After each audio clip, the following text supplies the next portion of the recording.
In this video I'm going to show you how to get and install a great little utility called Ccleaner.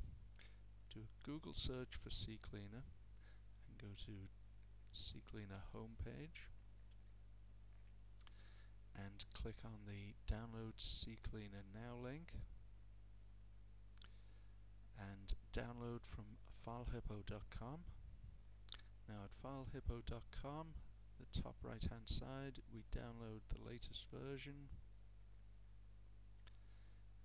and we'll save that file.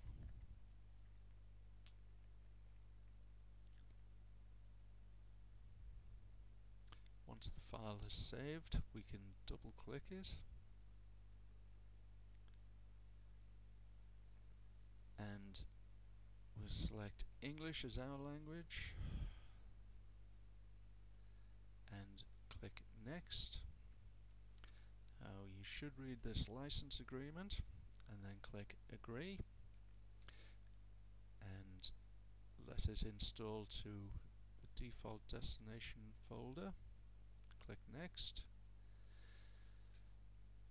It'll add shortcuts or not. I like the shortcuts. It'll add some nice options to your recycle bin, so you can actually start it from there just by right clicking on your recycle bin. It will automatically check for updates, and this option, it will install a toolbar, a Yahoo toolbar to your browser. Now I'm not a big fan of additional toolbars, so I'm going to disable that. We click Install and Finish, and now on the desktop we have a little shortcut to Ccleaner. If I double click that, here it is. So there you go. Use Ccleaner, get rid of all the garbage that's on your computer, and I'll see you in the next video.